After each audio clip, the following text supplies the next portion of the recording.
موت کے بارے میں ایک مغالطہ ذہنوں میں بیٹھا ہوا ہے، بالعموم اس کا بارے میں ذہنوں میں یہ خیال ہے کہ موت معدوم ہو جانے کا نام۔ چنانچہ بعض جگہ پر تو آپ اکثر و بیشتر تراجم میں بھی دیکھیں گے کہ جیسے قرآن مجید میں سورہ بقرہ کے 3 رکوع میں جو آیت آئی کیف تکفرون باللہ وکنتم امواتا فاحیاکم ثم یمیتکم ثم یحییکم، وہاں بھی آپ دیکھیں گے کہ موت مقدم، حیات اس کے بعد، لیکن یہ کہ اس موت کے بارے میں اکثر لوگوں کا مغالطہ ہے کہ گویا کہ معدوم کے معنی میں ہم اسے لے رہے ہیں کہ تم معدوم تھے پھر تمہیں اللہ نے زندہ کیا۔ تو یہاں چونکہ اس موضوع پر کئی مرتبہ گفتگو ہو چکی ہے، لیکن میں اس جگہ توجہ دلا رہا ہوں، خلق الموت والحیات، موت بھی در حقیقت مخلوق ہے، یہ ایک مثبت حقیقت ہے جس پر کہ تخلیق کا عمل گزرا ہے، یہ موضوع ہے عمل تخلیق کا، یہ ایک مثبت وجودی حقیقت ہے۔ موت در حقیقت معدوم ہونے کا نام نہیں ہے، اس لیے کہ عدم پر تخلیق کا اطلاق نہیں ہو سکتا۔ عدم کو پیدا کیا کیسے جائے گا؟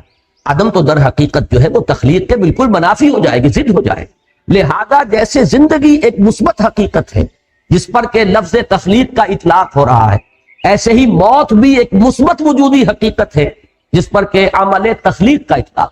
خلق الموت والحیات لیبلوکم ایکم احسن عملا۔ اب اس میں دیکھیے کہ جہاں تک اس موت کا تعلق ہے جو ہماری زندگی کے بعد آنے والی ہے، اس کے بارے میں تو ہمیں یقین کے ساتھ معلوم ہے کہ وہ معدوم ہونے کی بات نہیں، وہ تو ہمارے ایمان کے بنیادی آرٹیکل آف فیتھ جنہیں کہا جائے گا اس میں شامل ہے، اس لیے کہ موت معدوم ہونے کا نام نہیں ہے، بلکہ موت تو در حقیقت ایک کیفیت سے دوسری کیفیت کو منتقل ہونے کا نام۔ آخری جو بھی ہمارا اس حصہ ہے زندگی کا، وہ حیات اخروی، وہ تو سب سے بڑی حقیقت ہے، سب سے بڑی زندگی ہی وہ ہے، لیکن یہ درمیانی وقفہ بھی معدوم ہونے کا نام نہیں ہے، بلکہ جیسا کہ آپ کو معلوم ہے عالم برزخ میں بھی ایک نوع کی زندگی ہے، حیات برزخی ہے۔ اس حیات برزخی کے اندر بھی انسان پر کیفیات وارد ہوں گی، جیسے کہ مشہور ہمارے ہاں اصطلاح ہے عذاب قبر، تو صرف عذاب قبر کا معاملہ نہیں ہے بلکہ ثواب قبر کا معاملہ بھی ہے، اس لیے کہ صحیح احادیث میں یہ موجود ہے کہ قبر جو ہے یا جنت کے باغیچوں میں سے ایک باغیچہ اور یا دوزخ کے گڑھوں میں سے ایک گڑھا ہے۔ تو معلوم ہوا کہ یہ برزخ کا دور جو ہے یہ بھی معدوم ہونے کا نام نہیں ہے بہرحال، اور اس کے بعد جو اصل زندگی شروع ہوگی وہ تو ابدی زندگی ہے، اور حقیقت میں تو وہی اس قابل ہے کہ اسے زندگی قرار دیا جائے۔ وَإِنَّ الدَّارَ الْآخِرَةَ لَهِيَ الْحَيَوَانُ لَوْ كَانُوا يَعْلَمُونَ، یقیناً وہ پچھلا گھر اور پچھلی زندگی جو ہے اصل زندگی تو ہے ہی وہ، کاش کہ انہیں معلوم ہو۔ البتہ یہ جہاں تک دو حیاتیں ہیں، حیات دنیاوی، حیات اخروی، اور ان کے درمیان میں یہ حیات برزخی، یہ تو تین چیزیں وہ ہیں کہ جو قرآن مجید سے ابتدائی تعارف رکھنے والا شخص بھی جانتا ہے، اور ہر مسلمان کے وہ ایمان کے لازمی اجزاء میں شامل۔ لیکن ایک حیات اس سے پہلے ہے، ایک موت اس سے پہلے آ چکی ہے، یہ در حقیقت فلسفے اور حکمت قرآنی کا ذرا غامض پہلو ہے، مختلف مقامات پر اس کی طرف اشارات ہیں، تفاصیل اس کی آپ کو قرآن میں نہیں ملے گی، اس لیے کہ جو حکمت کے غامض مسائل ہیں انہیں قرآن مجید نے تفصیل کے ساتھ اس پر بحث نہیں کی، اس لیے کہ قرآن مجید صرف حکماء کے لیے نہیں ہے، فلاسفہ کے لیے نہیں ہے، بہت اعلیٰ عقلی صلاحیتیں رکھنے والوں کے لیے نہیں ہے، یہ عامیوں کے لیے بھی ہے، عوام کے لیے بھی ہے۔ لہذا اس میں زیادہ تر بحث کی گئی ہے تفصیل کے ساتھ انہی چیزوں پر کہ جو سب کے ذہن کی گرفت میں آ جائیں، سب کے علم کی سطح تک رسائی جو ہے ان چیزوں کی ہو جائے، اور باقی چیزیں جو ہے کہ جو زیادہ غامض ہیں، دقیق ہیں، فلسفیانہ حقائق ہیں، ان کی طرف صرف اشارے، اس لیے کہ ان کو ظاہر بات ہے کہ ان سے دلچسپی رکھنے والے عقلاء اور حکماء ہوں گے، اور عاقلانہ اشارہ کافی ہے، عاقلوں کے لیے ظاہر بات ہے کہ اشارہ کافی ہے، وہ جب وہاں سے گزریں گے وہ ڈیرا لگا کر بیٹھ جائیں گے، جیسے کہ میں نے ابھی آیت آپ کو سنائی، کیف تکفرون باللہ وکنتم امواتا فاحیاکم ثم یمیتکم ثم یحییکم ثم الیہ ترجعون۔ معلوم ہوا 4 ادوار ہیں، ایک موت پہلے تھی، پھر اس کے بعد احیاء ہوا ہے، پھر اب یہ زندگی آئی ہے، پھر اماتہ ہوگا، پھر اس کے اوپر موت کا عمل وارد ہوگا، پھر احیاء ہوگا، اور پھر وہ زندگی ابدی ہو جائے گی۔ لیکن یہ مضمون جو ہے اپنی کلائمیکس میں جو سامنے آیا ہے وہ سورہ غافر یا سورہ مومن، یہ 2 نام ہیں سورہ مبارکہ کے، اس کی جو آیت ہے، اور میں نے سن 66 میں ایک مضمون لکھا تھا حقیقت زندگی کے عنوان سے، جو پہلے ہفت روزہ الاعتصام میں چھپا، پھر میثاق میں چھپا، پھر حکمت قرآن میں چھپا۔ میں بار بار، چونکہ وہ میری بہت ہی محبوب تحریروں میں سے ہے، پہلی مرتبہ اس میں نے اس آیت مبارکہ کی طرف اشارہ کیا، اور مولانا عبدالغفار حسن صاحب کا مدینہ میں اس وقت تھے، مدینہ منورہ میں یونیورسٹی میں پڑھاتے تھے، وہاں سے مجھے خط آیا کہ یہ پہلی مرتبہ تم نے اشارہ کیا ہے، اور ایک بہت بڑی علمی حقیقت ہے کہ جو ہاتھ آئی ہے ان کا وہ تحسین کا خط میں نے شائع بھی کیا تھا میثاق میں، وہ آیا مبارکہ جس میں صراحت کے ساتھ 2 اماتے اور 2 احیاء اہل جہنم کی فریاد آئی ہے ان الفاظ میں کہ وہ جہنمی اللہ تعالیٰ سے فریاد کریں گے، ربنا امتنا اثنتین واحییتنا اثنتین فاعترفنا بذنوبنا فہل الی خروج من سبیل۔ اے رب ہمارے، تو نے ہمیں 2 مرتبہ مارا اور 2 مرتبہ جلایا۔ یہاں خاص طور پر جو نوٹ کرنے کی بات ہے وہ ہے احیاء کے معنی زندہ کرنا، اماتہ کے معنی مارنا۔ کسی شے کو مارنے کا مطلب یہ کہ پہلے وہ زندہ تھی تب اس پر اماتہ ہوگا، اور اس کے بعد پھر وہ مردہ سے اس کو زندہ کیا جا رہا ہے۔ اور وہاں بھی آپ دیکھ رہے ہیں جیسے یہاں ہے خلق الموت والحیات، موت کو مقدم رکھا گیا ہے حیات پر۔ اسی طرح وہاں کنتم امواتا فاحیاکم ثم یمیتکم ثم یحییکم، دونوں مرتبہ موت مقدم ہے حیات پر۔ اور اسی طرح اس آیہ مبارکہ میں ربنا امتنا اثنتین واحییتنا اثنتین فاعترفنا بذنوبنا فہل الی خروج من سبیل، رب ہمارے تو نے ہمیں 2 مرتبہ مارا اور 2 مرتبہ زندہ کیا، تو اب ہم نے اپنے گناہوں کا اعتراف کر لیا۔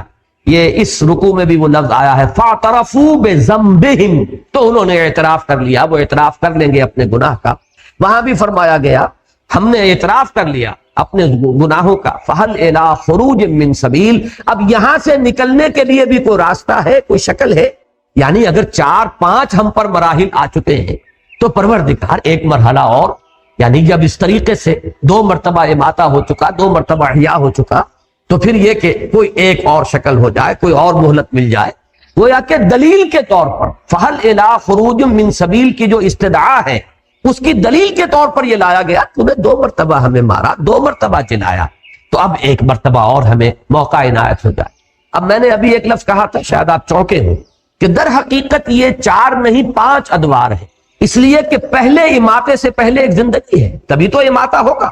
تو حیات اولا، پھر اماتہ اولا ہوا ہے، پہلی موت ہوئی ہے، پھر احیاء اولا، یہ دوسری زندگی ہوئی، پھر اماتہ ثانیہ، دوسری مرتبہ کا زندہ موت کا وارد کیا جانا، اس کے بعد احیاء ثانی ہوگا، دوسری مرتبہ کا زندہ کیا جانا، اور اس کے بعد زندگی۔ گویا کہ 3 زندگیوں کے مابین 2 موتیں حائل ہیں۔ اب نوٹ کر لیجئے اس کو، بات ثابت یہ ہوا 3 زندگیوں کے مابین وقفے ہیں 2 موتوں کے، پہلی زندگی پھر موت، پھر زندگی پھر موت پھر زندگی۔ اب اس کو نوٹ کیجئے، میں نے پہلے بھی عرض کیا ہے لیکن بعض حضرات آج یہاں نئے ہیں۔ پہلی ہماری تخلیق ہوئی عالم ارواح، اس کے لیے لفظ تخلیق بھی مناسب نہیں ہے، ایجاد یا ابداع، اس لیے کہ حجت اللہ البالغہ جو بڑی مشہور معروف اور بڑی بارکت الآراء تصنیف ہے امام الہند شاہ ولی اللہ دہلوی رحمۃ اللہ علیہ کی، اس کا ابتدائی حصہ جو ہے وہ ان کے فلسفے پر مشتمل ہے، اور پہلا باب جو ہے اس میں افعال الہی، اللہ تعالیٰ کے 3 بنیادی افعال پر بحث کی گئی۔ اللہ کے 3 کام بنیادی ہیں۔ پہلا کیا ہے؟ ابداع، یعنی عدم محض سے وجود بخشنا، یہ ابداع۔ دوسرا ہے خلق، خلق یہ ہے کہ کسی شے سے کوئی شے بنا دینا، یہ خلق ہے۔ اور تیسرے تدبیر، یدبر الامر من السماء الی الارض، اللہ تعالیٰ کے تمام افعال جو ہیں وہ ان 3 کیٹیگریز کے اندر فال کریں گے۔ 3 بڑی بڑی کیٹیگریز ہیں کہ اللہ کے تمام افعال وہ ان کے منقسم ہو جائیں گے۔ ابداع، عدم محض سے وجود بخشنا، اسی لیے میں نے کہا کہ اس کو ایجاد کہا جائے یا ابداع کہا جائے یہ صحیح لفظ ہوگا، خلق نہیں، اس لیے کہ خلق کے لفظ کا اطلاق ہوتا ہے کسی شے سے کوئی شے بنانا۔ آپ نے پڑھا ہے خلق الانسان من صلصال کالفخار، پیدا کیا انسان کو، بنایا انسان کو مٹی سے، کھنکتی ہوئی مٹی، سوکھی ہوئی، سوکھا گارا جو سوکھ کر کھنکنے لگا۔ وخلق الجان من مارج من نار، اور جنات کو پیدا فرمایا اس نے آگ کی لپٹ سے۔ وخلقنا من الماء كل شيء حي، ہم نے پانی سے بنائی ہے ہر شے جو زندہ ہے۔ معلوم ہوا خلق کے ساتھ جو ہے کوئی شے موجود ہوگی کہ کس شے سے بنائی گئی۔ البتہ پہلا مرحلہ جو ہے ایجاد و ابداع وہ ہے کہ جس میں اس سے پہلے کوئی شے نہیں تھی، عدم محض سے، انگریزی میں جسے کہتے ہیں کریشن ایکس نیہیلو، عدم محض سے کریٹ کرنا، یہ ہے ایجاد و ابداع۔ پھر ایک شے سے دوسری شے، دوسری سے تیسری، پھر امتزاج ان کو جوڑ کر بنانا، ایک کی شکل بدل دینا، یہ ہے خلق۔ اور انہی کے مابین پھر اللہ تعالیٰ کے احکام، اس کے اوامر، یہ جو ہے ان کی تنفیذ ہوتی ہے، یہ ہے تدبیر۔ تو یہ تین بنیادی افعال ہیں۔ میں نے اس کا ذکر اس لیے کیا کہ پہلی زندگی جو ہے اس کے لیے لفظ خلق موضوع نہیں ہے، وہ ہماری تخلیق اول جو ہے، وہ جو تخلیق اول ہے ہماری، وہ عالم ارواح میں ہو، اور اس کے لیے ایجاد و ابداع کا لفظ مناسب۔ اس کے بعد پہلی زندگی تھی جس میں کہ وہ ہم نے عہد کیا تھا الست بربکم قالوا بلا۔ ظاہر بات ہے زندگی تھی، نہ صرف زندگی تھی، پورا شعور ذات موجود تھا، ہم نے معاہدہ کیا اللہ کے ساتھ۔ تو جب تک کہ سیلف کانشسنس نہ ہو، شعور ذات نہ ہو، معاہدے کی کوئی حیثیت ہی نہیں۔ ہمیشہ آپ دیکھیں گے جب معاہدہ کیا جاتا ہے، اقرار کیا جاتا ہے، بقائمی ہوش و حواس میں یہ وعدہ کرتا ہوں یا معاہدہ کر رہا ہوں، تو گویا کہ اپنی ذات کا پورا شعور ہونا لازم ہے۔ ہم اس شعور ذات کے ساتھ زندہ تھے، اگرچہ جسموں کے ساتھ نہیں تھے، صرف ارواح کی شکل میں تھے۔ الارواح جنود مجندہ، وہ لشکروں کی صورت میں وہ تمام ارواح تھی جو اللہ کے حضور میں حاضر تھی، اور پوچھا گیا الست بربکم قالوا بلا۔ اب یہ پہلی حیات ہے، اس پر پہلا اماتہ طاری ہوا، پہلی مرتبہ مارا گیا، یعنی سلا دیا گیا، ان ارواح کو کسی کولڈ سٹوریج کے اندر رکھ دیا گیا۔ یہ ہے موت کا وہ پہلا مرحلہ جو اس زندگی میں آنے سے قبل ہم گزار آئے۔ اس کے بعد اب ہو رہا ہے احیاء اولا، وہ اس زندگی میں، اس عالم جو عنصری ہے اس کے اندر جب وہ رحم مادر میں ایک جسم تیار ہوا ہے تو وہ روح کو لا کر اس کولڈ سٹوریج سے، وہ جو روح معین ہے اس شخص کی، اس کو لا کر شامل کیا گیا، اور یہ گویا کہ احیاء اولا ہوا۔ اس کے بعد یہ زندگی دوسری آ گئی۔ در حقیقت یہ جسے ہم پہلی زندگی کہتے ہیں، یہ زندگی دوسری ہے کہ جو ہم اس عالم میں مادی میں بسر کر رہے ہیں، اس میں ہمارا جسم بھی ہے اور ہماری وہ روح بھی ہے، جبکہ پہلی زندگی میں صرف ارواح تھی۔ اس کے بعد دوسرا اماتہ ہوگا، اور پھر عالم برزخ شروع ہوگا، پھر دوسرا احیاء ہوگا، اور پھر ہماری آخری زندگی ہوگی اخروی زندگی، اور وہ پھر ہمیشہ کے لیے ہے، ابدی۔ یہ ہے در حقیقت حیات انسانی کے مختلف انوار۔ اب اس میں ذرا ایک بات میں اور ہمت اور جرات کر کے عرض کر رہا ہوں، اس سے یہ تو ثابت ہوا ہے ہمارے ایمان کا جزو لازم کہ ہم ابدی ہیں، ہمیں کبھی ختم نہیں ہونا، اس لیے کہ اصل زندگی آخرت کی زندگی ہے، اور وہ ابدی ہے، جنت میں ہو چاہے وہ جہنم میں ہو، وہ ابدی زندگی ہے۔ تو معلوم یہ ہوا کہ ہم ابدی ہیں۔ البتہ اسی کا ایک اور غامض پہلو یہ ہے کہ ہم ازلی بھی ہیں، ہمیشہ سے۔ اب یہ ذرا بات آپ کو چونکانے کے لیے میں کہہ رہا ہوں، اس لیے کہ ہم علم خداوندی میں ہمیشہ سے ہیں۔ میرا جو بھی وجود ہے، میرا تشخص جو اس وقت ہے، علم خداوندی میں تو ہمیشہ سے ہے۔ اللہ کا علم جو ہے وہ حادث نہیں ہے، اللہ کا علم اس کی ذات کے ساتھ، جیسے کہ اس کی ذات قدیم ہے، اس کا علم بھی قدیم۔ کوئی شے جس کا وجود اس عالم میں کبھی ہونا ہوگا، وہ علم خداوندی میں ازل سے موجود ہے، جس کو کہ ہمارے صوفیہ اور ہمارے متکلمین کہتے ہیں صور علمیہ۔ علم خداوندی میں یہ تمام صورتیں پہلے سے موجود ہیں۔ تو ہماری ایک پوٹینشل ایگزسٹنس جو ہے، پوٹینشل ہے، یہ بالقوہ وجود تھا ہمارا علم خداوندی میں، اور وہ ہمیشہ سے۔ اس کے بعد ہمارا پہلا وجود عالم ارواح میں ہوا، وہ ہمارا وجود خارجی ہے، اور اس کے بعد پھر ہمارا یہ وجود ہے جو مادی زندگی کے ساتھ ہو رہا ہے، مادی جسد کے ساتھ ہو رہا ہے، پھر ہمارا ایک اور وجود ہوگا، اور وہ ابدی ہے۔ اب یہ ہے وہ چیزیں جن کے بارے میں نے عرض کیا کہ یہ وہ حقائق ہیں کہ جن میں سے حیات دنیاوی تو ہمارے سامنے کی شے ہے، ہمارے تجربے کی شے ہے، حیات اخروی وہ ہے جس کا جاننا لازم ہے اگر اس زندگی کو درست بسر کرنا ہے۔ لہذا ان پر تو تفصیل سے گفتگو ہوئی ہے، پوری بحث ہے، پوری شرح و بسط کے ساتھ ہے، لیکن یہ ابتدائی مراحل جو ہیں یہ خالص علمی باتیں ہیں، یہ ایک حکمت کے وہ غامض مضامین ہیں کہ جن کو قرآن مجید نے بہت ہی اشارے صرف کر دیے ہیں، اس کے علاوہ یہ کہ ان پر تفصیلی بحث نہیں کی ہے، اور خود اس کا جو سبب ہے وہ میں بیان کر چکا ہوں، اس لیے کہ یہ حکمت و فلسفہ کے جو غامض مضامین ہیں ان کا تعلق ہے حکمات سے، اور عاقلہ را اشارہ کافی است۔ اب جو میں نے یہ اس قدر طویل جو زندگی ہے انسان کی، اس کے لیے میں نے وہ لفظ ازلی بھی استعمال کر دیا کہ پوٹینشل ایگزسٹنس ہماری جو ہے وہ تو جب اللہ تعالیٰ کے علم میں ہم ہمیشہ سے موجود تھے۔ ایک تو یہ کہ علامہ اقبال کے جو نظم ہے زندگی کے عنوان سے بانگ درام، اس میں دو شعر آج کے ہمارے اس درس کے اعتبار سے انتہائی اہم ہے، بلکہ اسی آیت کے اعتبار سے اہم۔ پہلا شعر، تو اسے پیمانہ امروز و فرداں سے نہ ناپ، جاویداں پہ ہم دواں ہر دم جواں ہے زندگی۔ واقعہ یہ ہے کہ جو ان الفاظ کے اندر جو شوکت ہے، یہ اس آیہ مبارکہ کے پہلے حصے کی صحیح ترین تعبیر ہے۔ کیا تم سال گنتے ہو، 60 سال، 70 سال، 80 سال؟ کیا یہ زندگی ہے؟ یہ تو تمہارے ذہن کی بڑی تنگی ہے، بلکہ میں نے وہ حقیقت زندگی کا اپنا مضمون شروع یہاں سے کیا کہ یہ لوگ کہ جو صرف تجربہ اور شہود کے اوپر ایمان رکھنے والے ہیں وہ تو زندگی سمجھتے ہیں بس پیدائش سے موت تک کا وقفہ، لیکن کیا یہ 30 40 50 60 سال 70 سال 80 سال ان میں بھی پہلا حصہ گزر جاتا ہے جس میں شعور ہی نہیں، اور پھر بڑھاپا آ گیا تو کہ لا یعلم بعد علم شیئا، پھر کچھ شعور نہیں رہتا، بیچ کے 30 40 سال بمشکل ہے کہ جو شعور کے ہیں، تو کیا یہ کل ہماری حقیقت یہی ہے؟ اشرف المخلوقات جس کے بارے میں اللہ یہ فرمائے خلقتہ بیدی، میں نے اسے اپنے دونوں ہاتھوں سے بنایا، وَلَقَدْ كَرَّمْنَا بَنِي آدَمَ وَحَمَلْنَاهُمْ فِي الْبَرِّ وَالْبَحْرِ وَرَزَقْنَاهُمْ مِنَ الطَّيِّبَاتِ وَفَضَّلْنَاهُ عَلَىٰ كَثِيرٍ مِّمَّنْ خَلَقْنَا تَفْضِيلًا، جس کی شان اس طریقے سے بیان کی جا رہی ہو، کیا اس کی حقیقت بس یہی ہوگی؟ اور اس میں بھی یہ کہ عمر دراز مانگ کے لائے تھے، 4 دن 2 آرزو میں کٹ گئے، 2 انتظار میں۔ واقعہ یہ ہے کہ اگر 70 برس کی زندگی بھی ہو تو 40 برس تو گزر جاتے ہیں، بے شعوری کے شروع کا اور آخر کا حصہ دونوں شامل کر لیجئے تو بیچ میں کیا ہے، وہ 2 دن کی زندگی رہ جائے گی کہ جس میں شعور ہے، حرکت ہے، ارادے ہیں، عزائم ہیں، امنگیں ہیں، آپ کچھ بناتے ہیں، بگاڑتے ہیں، کوئی چیز جو ہے وہ آپ کی زندگی کا جو اصل کہنا پروڈکٹیو پیریڈ ہے وہ تو وہی ہے۔ تو زندگی یہ نہیں ہے، یہ زندگی بہت طویل عمل، تو اسے پیمانہ امروز و فردا سے نہ ناپ، جاویداں پہ ہم دماں ہر دم جمع ہے زندگی۔ اب یہ جو جاویداں پہ ہم دماں ہر دم جمع ہے زندگی، ظاہر بات ہے کہ ان حقائق کو کما حق ہو تو ان کی تعبیر ممکن ہی نہیں، بس الفاظ آئے کہ جس سے کچھ تاثر مل جائے۔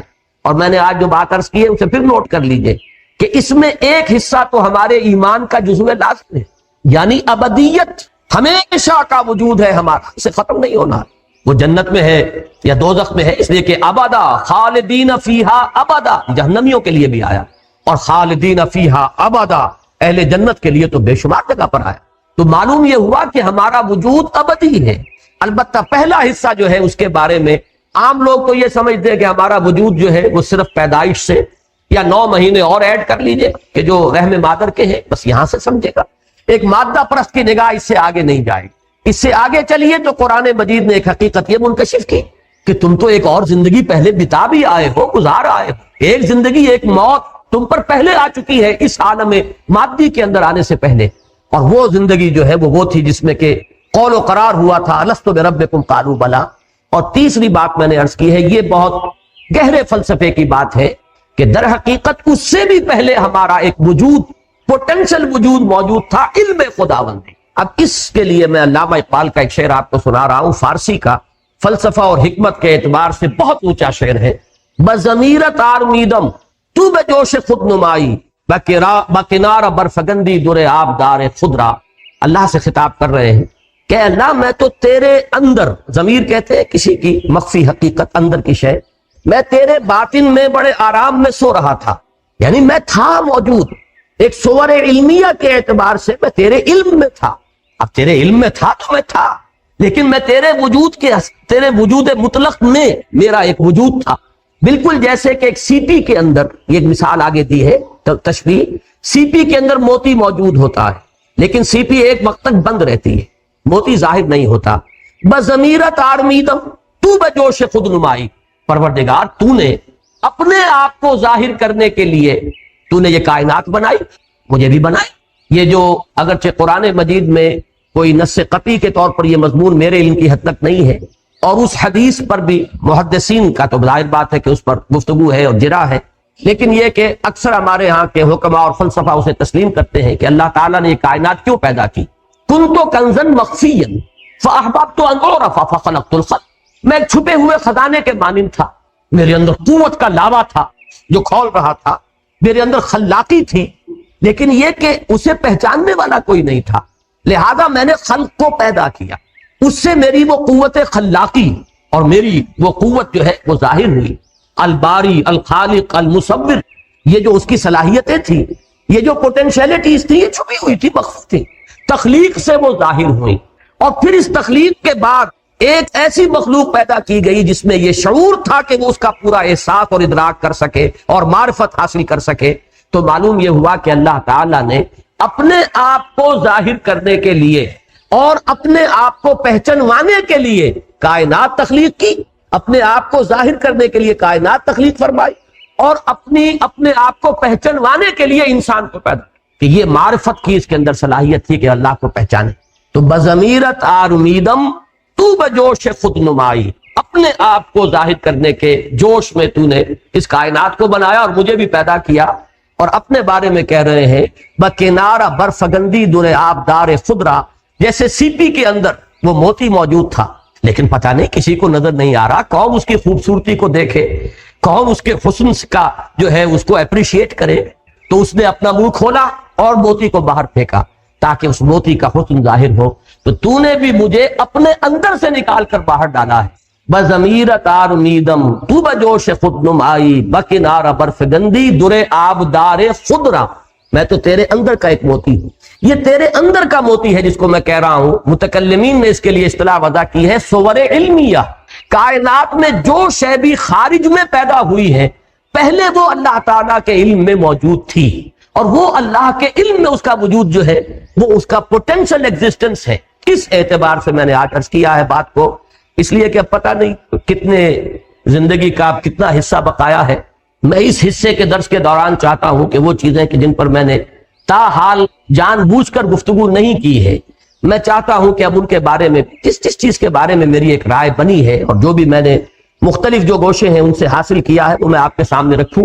اگرچہ مجھے اندیشہ ہے کہ چونکہ جس قسم کا یہ اجتماع ہوتا ہے اس میں بالکل نئے لوگ بھی ہوتے ہیں، ہمارے نوجوان طلبہ بھی ہوتے ہیں، اور اس قسم کے مضامین جو ہے ان کے اندر خطرہ ہوتا ہے کہ کچھ لوگ جو ہیں جن کی فہم کی سطح سے وہ بہت بالا تر ہوں ان کے لیے وہ فتنہ نہ بن جائے. لیکن یہ کہ اب اور میرے پاس میں نہیں کہہ سکتا کہ کوئی موقع ہوگا کہ نہیں ہوگا کہ میں ان حقائق پر بھی گفتگو کر سکوں، اس لیے میں نے آج اس قدر تفصیل سے بات کی. اب یہ جو میں نے عرض کیا ہے کہ 3 زندگیاں اور 2 موتیں، درمیان میں ہے یہ حیات دنیاوی. نوٹ کیجئے 5 میں نے مرحلے بیان کیے، پہلی زندگی، پھر پہلی موت، دوسری زندگی، دوسری موت، پھر تیسری زندگی جو ابدی ہے. یہ جو درمیان کی زندگی اس کا مقصد کیا ہے؟ یہ وقفے کیوں ڈالے گئے؟ یہ ہے اصل سوال. پہلے کوسچن پوز کیجئے کہ ایک مسلسل عمل ہے یہ زندگی، تو اسے پیمانہ امروز و فردا سے ناب جاویداں پہم دواں ہر دم جواں ہے زندگی. یہ ایک مسلسل عمل ہے تو وقفے کیوں ڈالے گئے؟ وقفے کا لفظ میں خاص طور پر استعمال کر رہا ہوں، وہ شعر میں آپ کو سن چکا ہوں. موت ایک زندگی کا وقفہ ہے، یعنی آگے بڑھیں گے دم لے کر. یہ موت معدوم ہونے کا نام تو ہے ہی نہیں، یہ بھی زندگی کی ایک ایسی کیفیت ہے جس میں ہم شعور سے محروم ہو جاتے ہیں. شعور کے ساتھ تھے پہلی زندگی میں جب عہد کیا الست بربکم قالوا بلا، پھر وہ ارواح موجود تھیں، معدوم نہیں ہو گئی معاذ اللہ، لیکن شعور نہیں تھا، سلا دی گئی، کولڈ سٹوریج کے اندر سلا دی گئی. پھر ہم شعور کے ساتھ اس زندگی میں آئے، پھر موت آئے گی، اور یہ موت جو ہے یہ تو کامل بے شعوری کی نہیں ہے، اس میں تو شعور رہے گا، اس لیے کہ وہ جنت کا باغیچہ ہے یا دوزخ کا گڑھا ہے، وہ شعور ہے. اگرچہ وہ شعور جو ہے وہ آج ہم نہیں سمجھ سکتے ہمارے اس وقت کے شعور سے، اس میں کیا فرق ہوگا. نیم شعوری کی کیفیت تو بہرحال ہے، اور اس کے بعد جو ہے وہ ہماری زندگی باشعور جو ہے وہ ابدی زندگی ہے. تو ان 5 جو میں درمیانی جو ہے حیات دنیاوی جو ہم سب کی جانی پہچانی ہے، ہمارے تجربے میں آ رہی ہے، ہم اسے بسر کر رہے ہیں. بلکہ میں بعض اوقات یہ کہا کرتا ہوں، اور یہ دوسرے رکوع میں یہ بحث آئے گی انشاءاللہ، کہ ایک تو ہے زندگی بسر کرنا، ایک ہے کہ زندگی انسان کو بسر کر رہی ہوتی ہے. ہم خود نہیں جی رہے ہوتے، زندگی ہمیں بتا رہی ہوتی ہے، اس لیے کہ ہم نے اپنا کوئی مقصد معین کیا، نہ کوئی ہدف معین کیا، نہ کوئی نصب العین ہے. تو در حقیقت ہم جی نہیں رہے، بلکہ زندگی ہمیں گھسیٹ کر لے کر جا رہی ہے. یہ جیسے کہ اگلی رکوع میں آئے گا کہ ایک وہ ہے جو سیدھا چل رہا ہو، فَمَن يَمْشِي مُكِبًّا عَلَى وَجْهِهِ أَهْدَىٰ اَمَّن يَمْشِي سَوِيًّا عَلَى صِرَاطٍ مُسْتَقِيمٍ.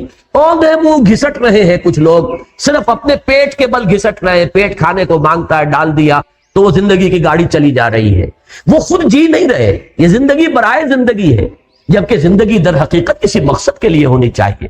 کوئی آدرش ہو، کوئی نصب العین ہو، کوئی آئیڈیل ہو، کوئی آپ کا مقصود و مطلوب ہو، تب زندگی ہے. تو ایک ہے زندگی بسر کرنا، یہ بہت کم لوگوں کو نصیب ہے.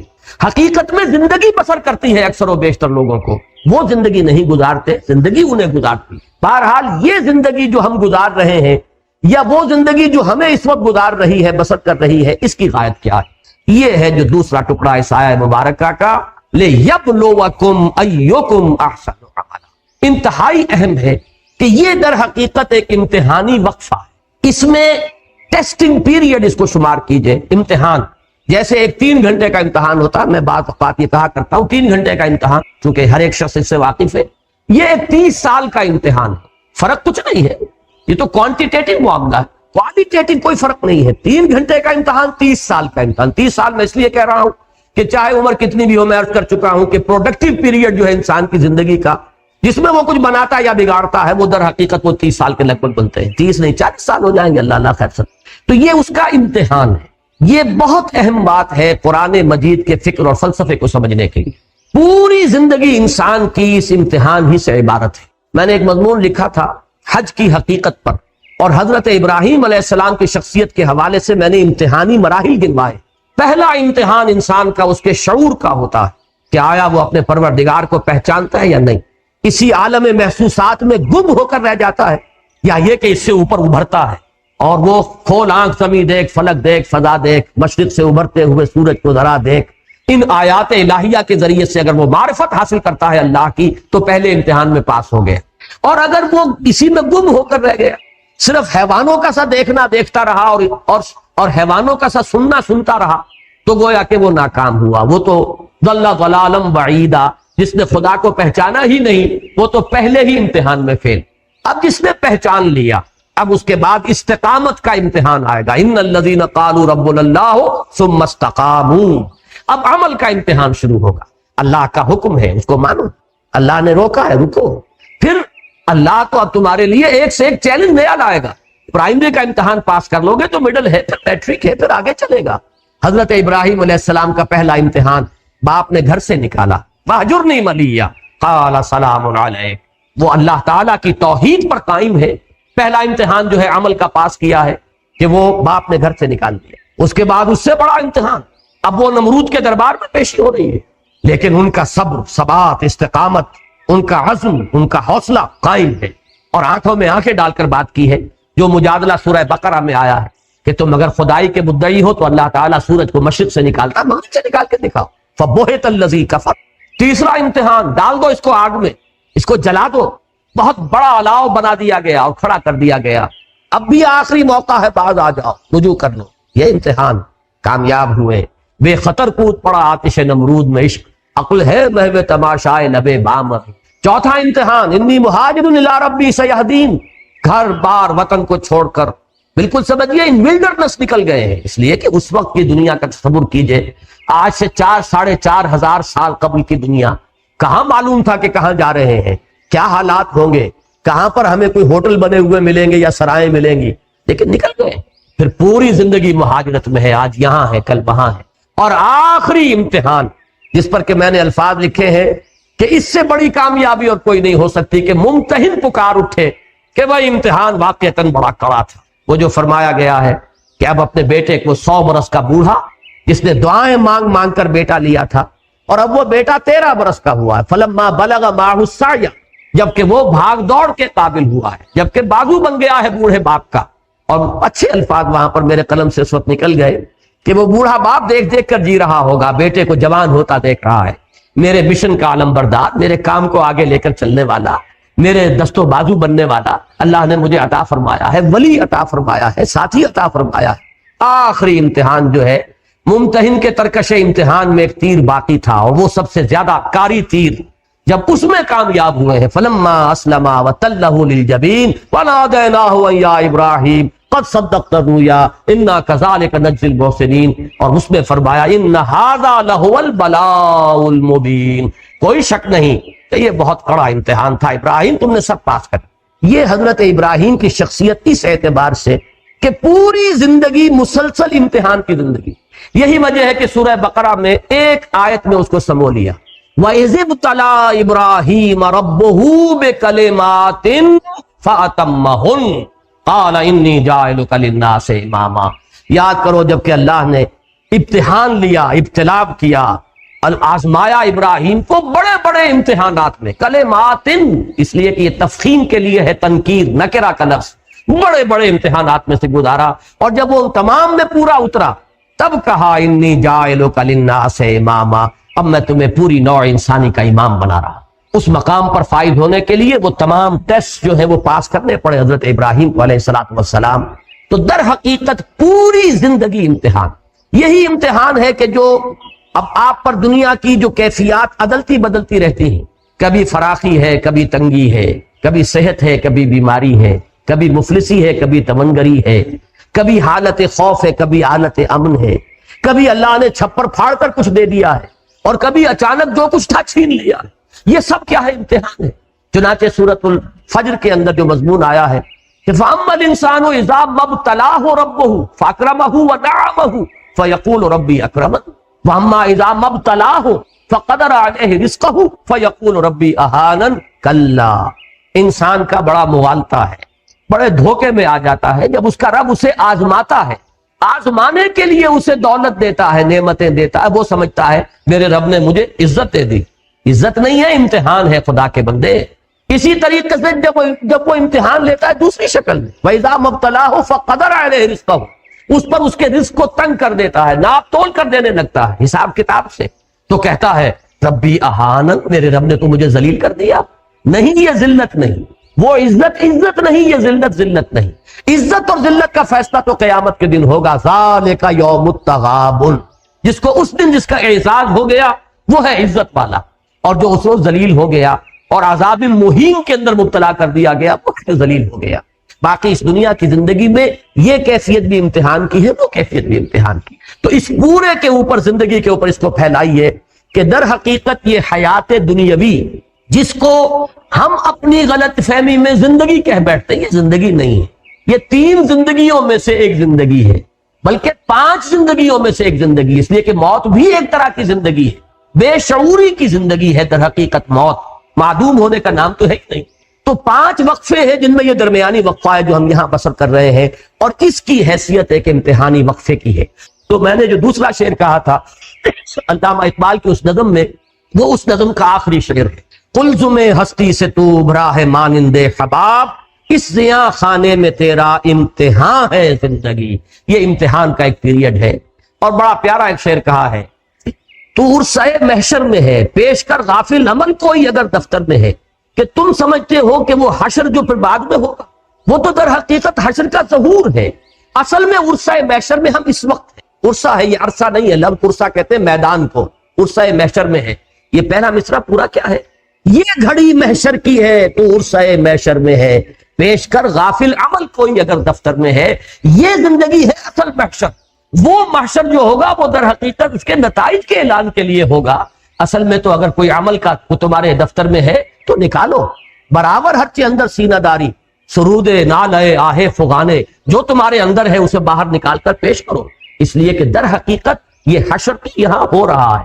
جیسے کہ آتا ہے حاسبوا انفسکم من قبل ان تحاسبوا، اصل میں تو محاسبے کے عالم میں اس اگر ہم پہچان لیں کہ ہمارا امتحان اب ہو رہا ہے، اور وہ جو نتیجے کے دن ہے وہ تو در حقیقت اس کا ظہور ہے، اس کے نتیجے کا۔ اصل تو ہم یہاں بنا یا بگاڑ رہے ہیں اپنی قسمت کو اور اپنے مستقبل کو اور اپنی ابدی زندگی کو۔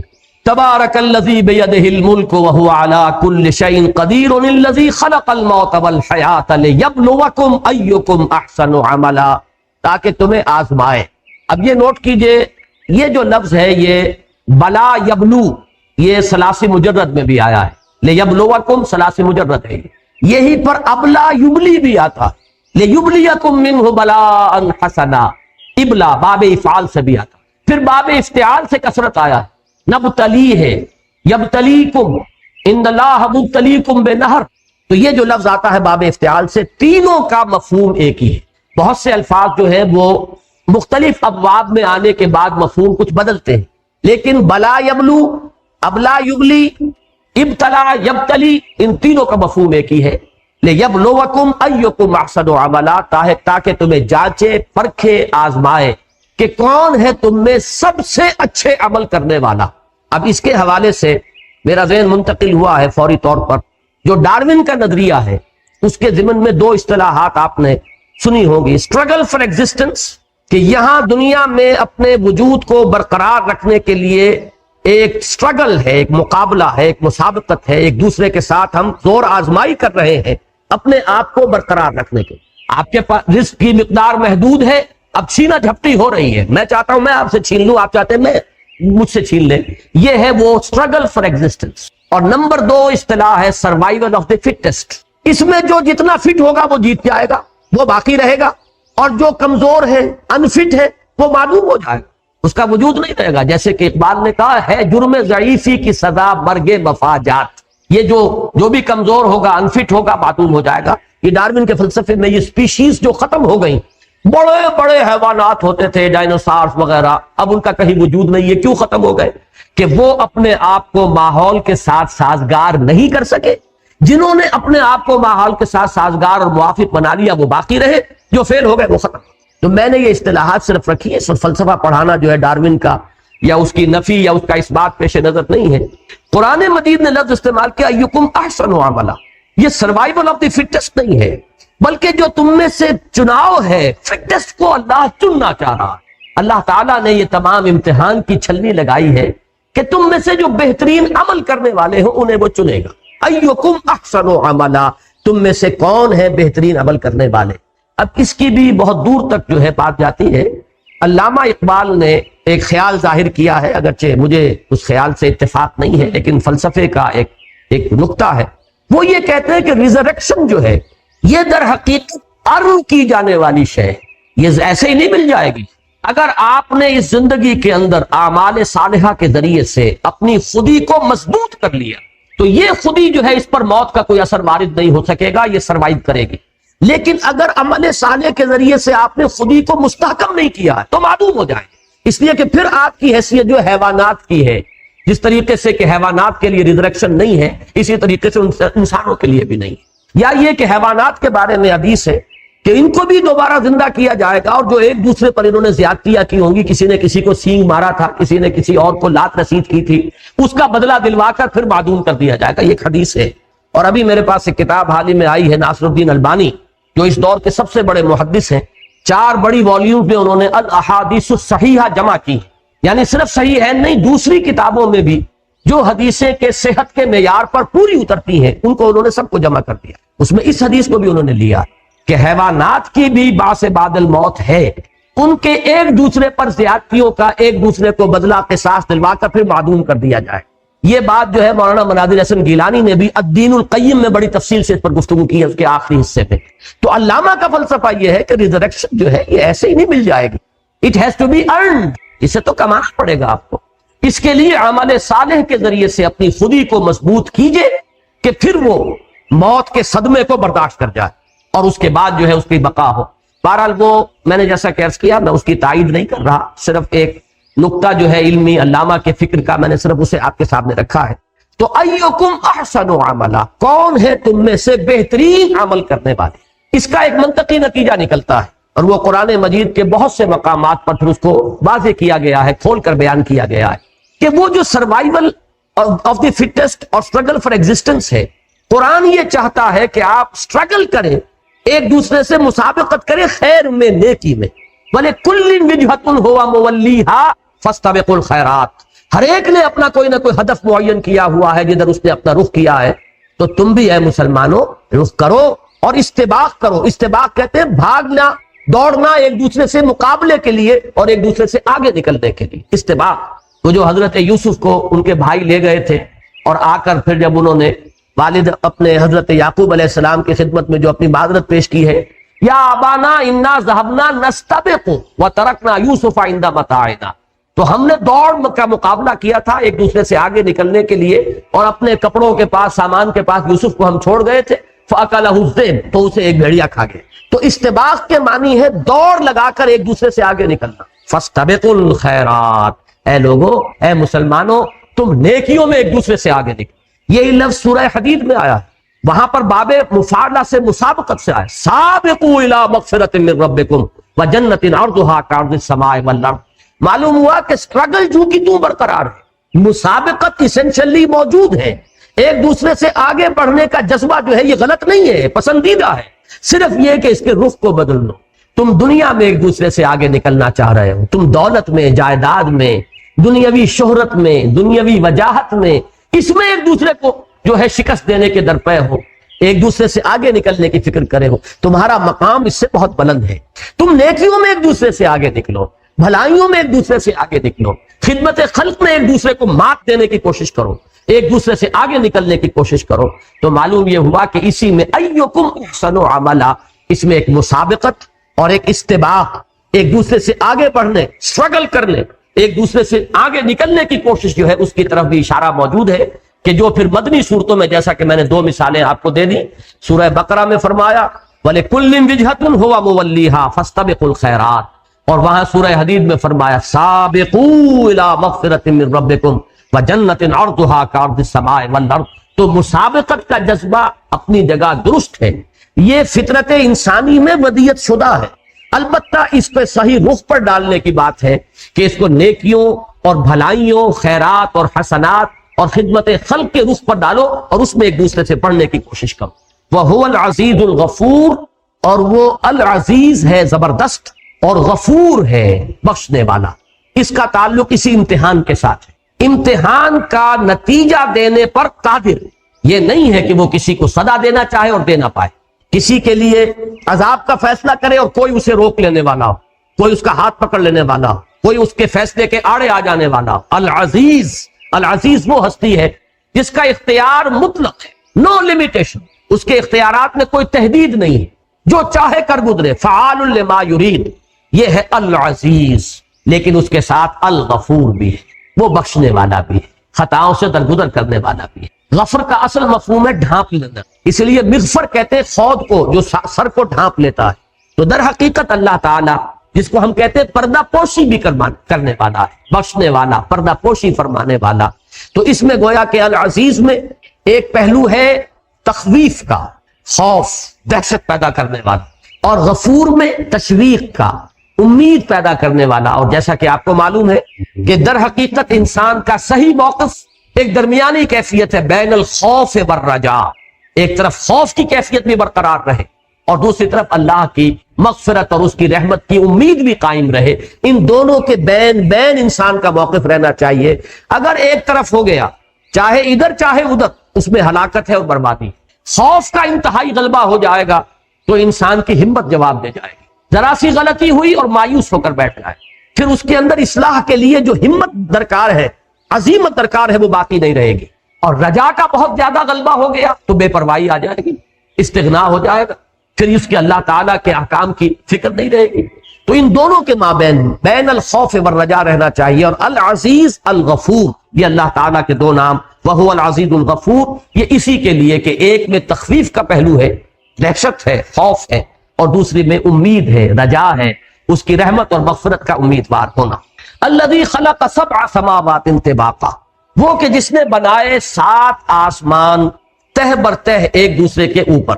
اب یہاں پر اگرچہ قرآن مجید نے کہیں صراحت کے ساتھ یہ نہیں کہا ہے کہ یہ آسمان اور زمین کس شے سے بنائے، اور عام طور پر جب ہم اس کو بیان کرنے میں آتے ہیں تو یہ کہ عدم محض سے اللہ تعالیٰ نے ان کو وجود بخشا، ایک بات صحیح ہے، لیکن درمیان میں بہت سا وقفہ ہے، گیپ ہے بہت بڑا۔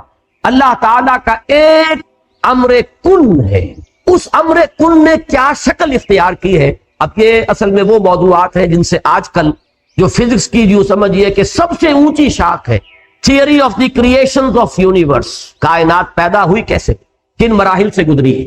ہمارے صوفیہ اور متکلمین اور فلاسفہ نے اسے تنزلات سے تعبیر کیا، ذات بحت نے ایک احدیت کی شکل اختیار کی، پھر وہ واحدیت، تنزلات 6 اور تنزلات 5 کی اصطلاحات۔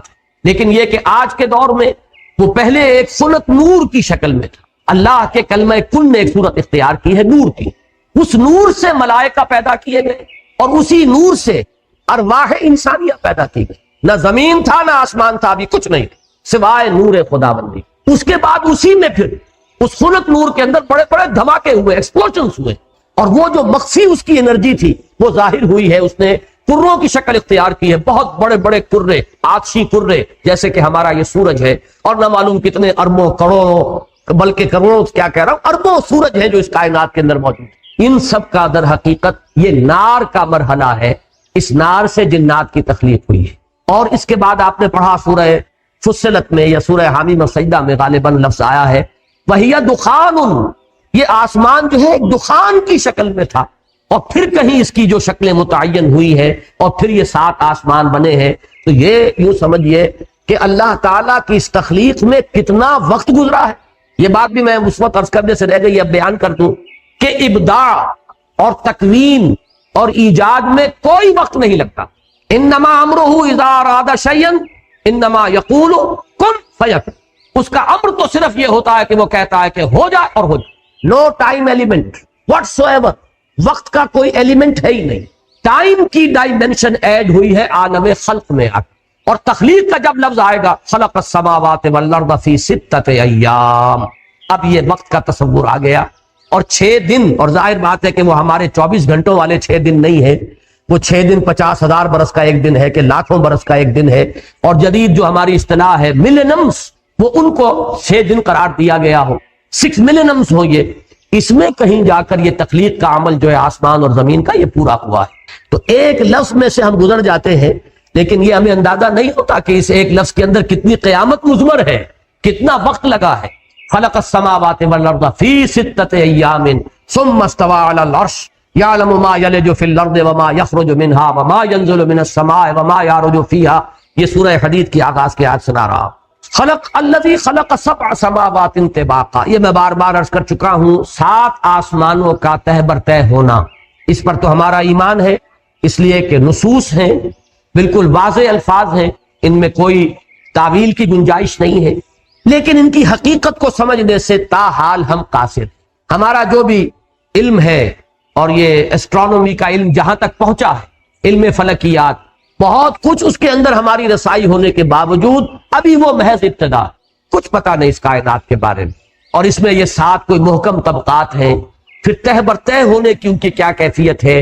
تاحال ہمارا علم جو ہے، ہمارا سائنٹیفک نالج اس جگہ تک نہیں پہنچا کہ ہم اس کی حقیقت کو سمجھ سکیں. لیکن یہ کہ یقین ہے کہ جس رفتار کے ساتھ یہ علم جو ہے ہمارا سائنس سے علم بڑھ رہا ہے، وقت آئے گا کہ حقیقت کھلے گی، اور تب ہمیں یہ محسوس ہوگا کہ یہ تھے وہ الفاظ اور یہ تھا مفہوم ان کا، کہ گویا کہ جو کچھ اللہ نے کہا تھا 100% درست کہا. چنانچہ ابھی جس سورت کا میں نے حوالہ دیا تھا، سورہ فصلت یا سورہ حامیم سجدہ، اس کی آخری آیت یہ ہے سنوریکم آیاتنا فی الآفاق وفی انفسہم، سنوریہم آیاتنا فی الآفاق وفی انفسہم حتی یتبین لہم انہ الحق. ہم انہیں دکھاتے چلے جائیں گے اپنی آیات، آفاق میں بھی، ان کے اپنی جانوں کے اندر بھی، یہاں تک کہ یہ بات ان پر بالکل روز روشن کی طرح عیاں ہو جائے گی کہ یہ قرآن سرتا سر حق. تو جیسے جیسے علم ہمارا آگے بڑھ رہا ہے، قرآن مجید کی حقانیت جو ہے مزید مبرہن اور مزید مبین ہوتی چلی جا رہی. ما ترا فی خلق الرحمن من تفاوت، تم نہیں دیکھتے یا تم نہیں دیکھ سکو گے. ترا چونکہ یہ فعل مضارع عربی زبان میں حال اور مستقبل دونوں کو کور کرتا ہے. ما ترا فی خلق الرحمن من تفاوت، تم رحمان کی تخلیق میں کوئی فرق نہ دیکھو گے. تفاوت کے لفظ پر غور کیجئے، یہ فوت سے بنا ہے. فوت میں کسی چیز کا کم ہو جانا. تفاوت باب تفاعل، اس میں ایک دوسرے کے ساتھ مقابلے کی شکل بھی آتی ہے، مبالغہ بھی آتی ہے. اردو میں ہم لفظ بولتے ہیں فرق و تفاوت. فرق و تفاوت کسی چیز کے اندر کمی بیشی اور فرق پیدا ہو جانا. اب یہاں مراد کیا ہے کہ تم کوئی تفاوت نہ پاؤ، حالانکہ فرق تو اللہ تعالیٰ کی اس تخلیق میں بو قلمونی رنگا رنگی، یہاں تو کوئی دو چیزیں یکساں ہے ہی نہیں. انسانوں کی شکلیں مختلف، آپ کروڑوں انسانوں کو جمع کر لیجئے، 2 انسانوں کی شکلیں آپ کو ایک جیسے بالکل جو ہوتے ہیں، جڑواں بہن بھائی ہوں، جڑواں بھائی ہوں، جڑواں بہنیں ہوں، ان میں تو مشابہت کبھی ہو جاتی ہے ایسی، لیکن یہ کہ وہ بھی بالکل ایک نہیں ہوتی. اس کا کلائمیکس یہ ہے کہ کسی 2 انسانوں کے یہ تھمب امپریشنز جو ہے ایک جیسے نہیں. اسی پر تو آپ کی بہت سی تشخیص جو ہے اور تفتیش جو ہے اس کا دار و مدار اس پر ہے، اس کے ایکسپرٹس ہوتے ہیں. تو معلوم یہ ہوا ایک پودے میں اگر 10 گلاب کے پھول لگے ہوئے، 2 پھول ایک جیسے نہیں ہوں گے. یہ اللہ تعالیٰ کی بو قلمونی ہے، رنگا رنگی ہے، یہ اس کی خلاقی کی شان ہے. تو میں جہاں تک سمجھ پایا ہوں کہ ما ترا فی خلق الرحمن من تفاوت، اس کو میں سورہ رحمان کا جو مضمون ہے، اللہ تعالیٰ نے والسماء رفعها ووضع المیزان اللہ تطغوا فی المیزان، یہ عدم تفاوت در حقیقت توازن جو ہے اس کائنات کے اندر، جو کاسمک بیلنس کا ذکر میں کر چکا ہوں بڑی تفصیل سے جب سورہ رحمان ہم پڑھ رہے تھے، زیادہ فاصلہ نہیں ہے. سورہ رحمان جو ہے اس گروپ کی جو مکیات تھی، 6 گروپ کی، اس کے اندر وہ سورہ رحمان تھی. تو اللہ تعالیٰ نے ایک بیلنس قائم کیا، اس بیلنس کے اندر کوئی امبیلنس تم نہیں پاؤ گے. اور یہ بات ہے کہ جو آج ہمارے سامنے جو اس طرح واضح ہے کہ یہ پورا جو سارا سلسلہ ہے سیاروں کا، یہ ایک باہمی کشش کا ایک نظام ہے جس کے بل پر قائم ہے. بال برابر فرق اگر ہو جائے، اب لفظ فرق لا رہا ہوں یہاں، بال برابر فرق ہو جائے تو وہ سارا بیلنس جو ہے وہ ڈسٹرب ہو جائے گا اور یہ کرے ایک دوسرے سے ٹکرائیں. یہ ہے در حقیقت وہ بہت ہی نازک بیلنس جس پر کہ اللہ تعالیٰ نے اس کائنات کو قائم کیا ہو. لو سانس بھی آہستہ کے نازک ہے بہت کام. آفاق کی اس کارگہ شیشہ گری کا، آفاق کے یہ عظیم کرے بھی شیشوں کے مانند ہے کہ ایک ذرا سا شیشہ جو ہے وہ اگر گرا ہے تو وہ ٹوٹ کر چورا چورا ہو جائے گا. تو ذرا سا یہ باہمی فاصلے جو ہیں ان کے اور مختلف مدار جو ہے ان کے اندر ذرا سا فرق واقع ہو جائے تو تمام کرے ایک دوسرے کے ساتھ ٹکرا جائیں. یہ ہے میرے نزدیک یہاں پر ما ترا فی خلق الرحمن من تفاوت. یہ تفاوت جو ہے شکل کا نہیں ہے، شکل کا تفاوت تو ہے، کرے بڑے بھی ہیں چھوٹے بھی ہیں، سورج بڑے بھی ہیں چھوٹے بھی ہیں، گلیکسیز ہے، پھر یہ کہ زمین کی مخلوقات ہیں، جانور ہے، فرق ہے، گونا گونی ہے. ایک ہی نوع ہے لیکن اس کے اندر شکلیں مختلف ہیں. ایک ہی پھول ہے، ایک ہی پودے کی شکلیں مختلف ہیں. بلکہ قرآن مجید میں مختلف جگہ پر اللہ تعالیٰ نے اپنی نشانیوں کو بیان کیا ہے کہ بسا اوقات کھجور کے دو درخت ایک ہی جڑ پر کھڑے ہوئے لیکن ان دونوں کے پھل جو ہے ذائقے میں مختلف ہے. زمین ایک، پانی ایک، سوائل ایک اور جڑ ایک، لیکن اس کے جو پھل آ رہے ہیں مختلف آ رہے ہیں. تو یہ تو در حقیقت اللہ کی خلاقی اور صنائی کا اس کی ایک نشانی ہے. تو تفاوت اس معنی میں نہیں بلکہ ایک عدم توازن تم اس میں نہیں پاؤ گے، بلکہ جیسا کہ سورہ رحمان میں فرمایا کہ وَالسَّمَاءَ رَفَعَهَا وَوَضَعَ الْمِيزَانَ أَلَّا تَطْغَوْا فِي الْمِيزَانِ وَأَقِيمُوا الْوَزْنَ بِالْقِسْطِ وَلَا تُخْسِرُوا الْمِيزَانَ. میں وہاں وضاحت کر چکا ہوں کہ اس میں عام طور پر لوگوں نے یہ جو تولنے والی میزان ہے وہ مراد لی ہے. وہ در حقیقت سورہ حدید میں جب لفظ آیا ہے وَأَنزَلْنَا مَعَهُمُ الْكِتَابَ وَالْمِيزَانَ، وہاں تو در حقیقت میزان اس مفہوم میں لی جا سکتی ہے. لیکن یہ کاسمک بیلنس ہے اس فضا کے اندر، اس خلا کے اندر، کائنات کے اندر جو توازن اللہ نے قائم کیا ہے. اس کے بعد فرمایا فَرْجِعِ الْبَصَرَ، تو ذرا لوٹاؤ اپنی نگاہ کو. کیوں کہا لوٹاؤ؟ اس لیے کہ پہلی مرتبہ کا دیکھنا وہ تھا جہاں اس کا ذکر نہیں کیا گیا. ما ترا فی خلق الرحمن من تفاوت. پہلی مرتبہ غور کرو تمہیں اس کائنات کے اندر کہیں امبیلنس نظر نہیں آئے، کمال توازن پاؤ گے اس کائنات کے اندر. اس کے بعد فرجع البصر، ذرا لوٹاؤ اپنی نگاہ کو پھر دیکھو. لیکن اس کے بعد آیا کرتین. کرتین سے مراد یہ دو مرتبہ نہیں، بار بار اپنی نگاہ کو بار بار لے جاؤ، غور کرو، سوچو. لیکن فرمایا ما هل ترى من فطور، تم دیکھتے ہو کہیں کوئی فطور؟ اب یہ فطور کے لفظ کو سمجھیے. فاطرا، فطر، اسی سے یہ عید الفطر تھی جو گزری ہے، زیادہ عرصہ نہیں ہوا. افطار ہے روزے کو توڑنا، روزے کو ختم کرنا. اور فطر کا لفظ ہے اور یہ فے سے جو الفاظ شروع ہوتے ہیں بہت سے، ان میں آپ دیکھیں گے کہ ایک مفہوم مشترک ہوگا، توڑنا، پھاڑنا. فلق، رات کی تاریکی کا پردہ چاک ہوتا ہے اور سفیدہ سحر نمودار ہو. فالق الاصباح، فالق الحب والنوا، فلق جو ہے کہ وہ گٹھلی پھٹتی ہے، دانہ پھٹتا ہے، اس میں سے دو پتیاں نکلتی ہیں جو پودے کی شکل اختیار کرتی ہیں. اسی طرح لفظ فطر ہے اور اسی طریقے سے اور بہت سے الفاظ ہیں. یہ فقہ اللغہ کا موضوع ہے. فرج، فرج کا لفظ میں خاص طور پہ اس لیے نوٹ کرانا چاہتا ہوں. فرج بھی کہتے ہیں کسی خلا، اور خلا انسانی شخصیت کے اندر سب سے بڑا خلا جو ہے وہ اس کا سیکسول معاملہ ہے، جس میں کہ سب سے زیادہ اندیشہ ہوتا ہے کہ انسان بے قابو ہو جائے گا اور اس کی پوری شخصیت جو ہے اس کی راہ سے برباد ہو جائے. فرج کہتے ہیں کسی خلا کو. جیسے کہ فصیل میں کوئی دراڑ پڑ گئی ہو تو دشمن کا اندیشہ ہے کہ وہ اس میں داخل ہو جائے گا اور وہ جو قلعہ ہے وہ فتح ہو جائے گا. اسی طریقے سے انسانی شخصیت میں خاص طور پر یہ جنسی جذبہ جو ہے یہ اس شخصیت کے دراڑ کی حیثیت رکھتا ہے، اندیشے کی جگہ ہے. یہ جو فرمایا کہ تم ہمارے اس خلق میں ما ترا فی خلق الرحمن من هل ترى من فطور، دیکھتے ہو تم کوئی فطور؟ کہیں کوئی خلا ہے، کہیں کوئی رخنا ہے. رکھنے کا لفظ سب سے عمدہ ہوگا. کہیں کوئی دراڑ ہے، کہیں کوئی کمی ہے. یعنی یہ نظام انتہائی مربوط، اس میں کہیں کوئی خلا نہیں ہے. اور اس کے لیے سورہ قاف کی آیت کا میں اشارہ کرنا چاہتا ہوں. وہاں لفظ فروج آیا ہے، یہاں فطور آیا ہے. افلم ينظروا الى السماء فوقهم كيف بنيناها وزيناها وما لها من فروج. یہ فرج کی جمع فروج. کہیں کوئی خلا، کوئی رخنے، کہیں کوئی دراڑیں تمہیں نظر نہیں آئیں گی. یہ پورا مربوط ہے یہ سلسلہ تخلیق ہمارا، اور یہ ساری گفتگو ہو رہی ہے اس پورے کاسمک لیول پر. ثم ارجع البصر کرتین، پھر لوٹاؤ اپنی نگاہ کو. کرتین میں عرض کر چکا ہوں دو مرتبہ مراد نہیں ہے، بار بار. ینقلب الیک البصر خاسئا وهو حسیر، تمہاری نگاہ پلٹ آئے گی تھکی ہاری ہوئی اور ناکام اور خاسر ہو کر، اور تمہیں کہیں بھی اللہ تعالیٰ کی تخلیق کے اندر کوئی خلا، کوئی رخنا، کوئی امبیلنس، کوئی دراڑ نظر نہیں۔ یہ جو چیلنج ہے در حقیقت یہ وہی مضمون ہے جو قرآن مجید میں ابھی جو ہم نے صورتیں پڑھی تھی، سورہ حدید سے لے کر اور سورہ تغابن تک، خاص طور پر جو 5 صورتیں آتی ہیں کہ جن کے شروع میں ہے سبح للہ ما فی السماوات والارض یا یسبح للہ ما فی السماوات وما فی الارض، جو مضمون ان کا ہے وہ اس کا۔ یہ در حقیقت کائنات تسبیح حالی پیش کر رہی ہے۔ غور کرو، دیکھو، آسمان کو دیکھو، زمین کو دیکھو، دن اور رات کے نظام کو دیکھو، اس تخلیق میں ہمارے تمہیں کوئی عیب نظر آتا ہے؟ کوئی کمی؟ کہیں تم نشاندہی کر سکتے ہو کہ یہ شے یوں نہ ہوتی، یوں ہوتی تو بہتر تھا؟ بڑا غور پر۔ اور اگر نہیں ہے، اگر یہ تخلیق کامل ہے تو در حقیقت یہ دلالت کر رہی ہے خالق کے کمال۔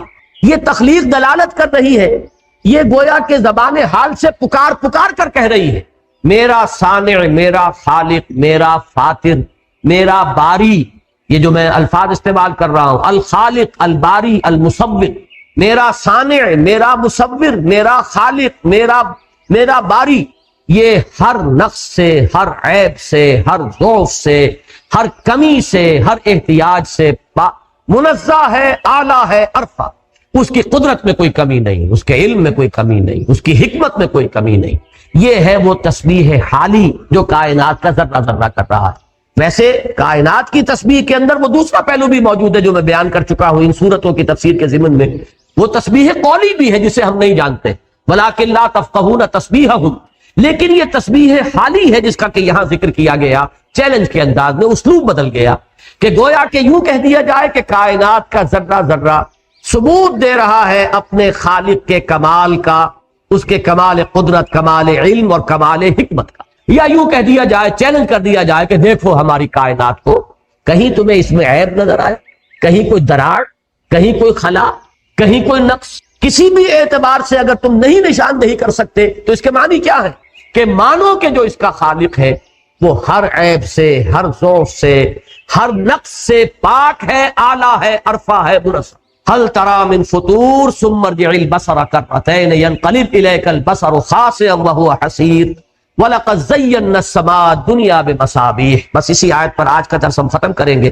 اور ان سماوات میں سے السماء الدنیا، اس کو نوٹ کیجئے، یہ مرکب توصیفی ہے، دونوں الفاظ جو ہے وہ معرفہ ہے، السماء الدنیا، اور دونوں جو ہے رفیع حالت میں ہے۔ یہ یہاں پر تو دونوں منصوب ہیں، لیکن یہ کہ ویسے السماء الدنیا کہا جائے تو وہ مرفوع حالت ہوگی۔ مرکب توسیع ہے، یعنی قریب ترین، ادنا در حقیقت یہ دنی سے ادنا، قریب ترین، اور دنیا اس کا مؤنث ہے، السماء الدنیا یعنی قریب ترین جو آسمان ہے۔ اب اس کو لیے سمائے زیری بھی کہہ سکتے ہیں، اس لیے کہ اگر یہ طبقہ ہے، طبق بر طبق ہے، تو گویا کہ جو ہم سے قریب ترین ہے وہ سمائے زیری ہے، سب سے نچلا آسمان۔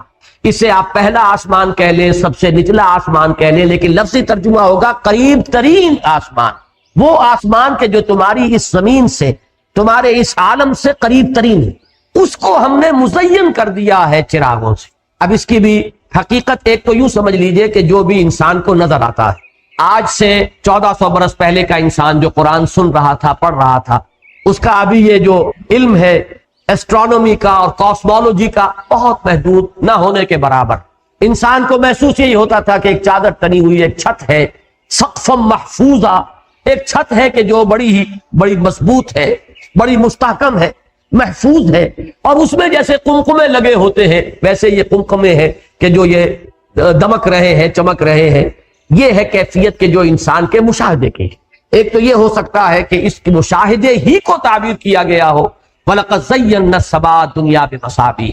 باقی یہ کہ اب اس کی حقیقت جیسا کہ میں عرض کر چکا ہوں، سماوات کی حقیقت جب تک ہم پر منکشف نہیں ہوگی تو اس وقت تک اس سمائے دنیا کی حقیقت کو ابھی ہم نہیں جانتے۔ یہ صرف ہمارے مشاہدے کی کیفیت جو نظر آ رہی ہے کہ جیسے یہ ایک بڑی ہی یعنی مزین کی ہوئی چھت کے مانند ہے یہ پہلا آسمان، یا جو آسمان زیری ہے، یا جو قریب ترین ہمارے آسمان ہے۔ اس میں جو ستارے ہیں یہ گویا کہ قمقمے ہیں کہ جن سے ان کو زینت دی گئی ہے، آرائش دی گئی ہے۔ لیکن دوسری چیز ہے اصل میں کہ جو زیادہ اہم ہے، وَرُجُومًا لِلشَّيَاطِينِ، یہ جو ستارے ہیں یہ صرف زیبائش اور آرائش کا کام نہیں دیتے، بلکہ یہ شیاطین کو رجم کرنے کا ذریعہ ہے، سنسار کرنے کا ذریعہ۔ یہ مضمون جو ہے اس سے پہلے کئی مرتبہ میں عرض کر چکا ہوں کہ جنات کا معاملہ، شیاطین جن وہ عالم بالا کی طرف چاہتے ہیں کہ پرواز کریں، وہاں سے غیب کی خبریں حاصل کریں، اور انسانوں میں سے جو جن کے ساتھ، ان کاہنوں کے ساتھ ان کے روابط ہیں، ان کے کانوں میں آ کر پھونک مارے کہ یہ بات ہے جو اب ہونے والی ہے، یہ غیب کی خبر ہے جو ہم تمہیں دے رہے ہیں، تم اس کے ذریعے سے اپنی کہانت کی دکان چمکا سکتے ہو۔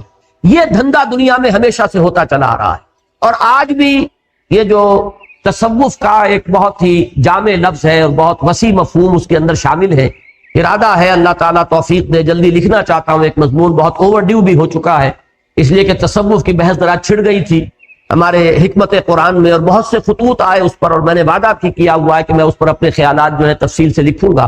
تصوف میں بہت سی چیزیں جمع ہو گئی ہیں اس لفظ کے تحت، اور اسی کی وجہ سے بہت سے مغالطے۔ اسی کے تحت ایک تصور یہ بھی ہے کہ ایک مخفی عالم ہے، اور اس مخفی عالم میں اولیاء اللہ کی ارواح ہیں، وہ صاحب خدمت ہیں، وہ اس کائنات کے انتظام میں دخیل ہیں، جو چیزیں یہاں ہو رہی ہیں وہ پہلے کہیں ان کی محفلوں میں طے ہوتی ہیں، پھر وہ کوئی طے کر کے پھر وہ بارگاہ نبوت میں پیش کرتے ہیں، پھر وہاں سے اس کی جو ہے وہ منظوری ملتی ہے، پھر اس کے مطابق اس کائنات میں رد و بدل ہوتا ہے، کوئی اگر کسی کا اقتدار ختم ہوتا ہے، کسی کو حکومت مل رہی ہوتی ہے، یہ ساری چیزیں جو ہے یہ ایک اندرونی ایک باطنی نظام ہے جس کے تحت یہ چیزیں چل رہی۔ در حقیقت اس کا تصور قدیم سے موجود ہے، یہی وہ باطنی نظام ہے کہ جس نے کہانت کی شکل اختیار کی تھی۔ یہ چونکہ ہم سے ہڈن ہے، ہمارے لیے یہ عالم غیب ہے، لہذا کچھ معلوم نہیں ہوتا کہ کسی وقت اگر کوئی روح کسی کو یہ کہے کہ میں فلاں بزرگ کی روح ہوں، تو ہمارے پاس کوئی ذریعہ نہیں ہے ویریفائی کرنے کا، ہو سکتا ہے وہ کوئی شیطان جن ہو اور وہ دھوکہ دے رہا، اور اس نے اگر کوئی خبر صحیح دے دی ہے تو وہ بھی در حقیقت ثبوت نہیں ہے کہ یہ فلاں بزرگ کی روح ہی بول رہی ہے، اس لیے کہ قرآن مجید سے ثابت ہے کہ یسترقون السمع، یہ لوگ کچھ نہ کچھ ساندن لے لیتے ہیں، یہ شیاطین جن جو ہے کچھ نہ کچھ خبریں انہیں مل جاتی ہیں، ملائکہ کے ساتھ انہیں چونکہ ایک نسبت ہے، وہ نوری ہے، یہ ناری ہے، یہ بھی لطیف وجود کے حامل ہے اور وہ انتہائی لطیف وجود کے حامل ہے، لہذا یہ ملائکہ کے ذریعے سے، ان کے قرب کے ذریعے سے کچھ خبریں جو ہے وہاں سے چرا لیتے ہیں، اور ان خبروں کے ذریعے سے کاروبار چلاتے ہیں۔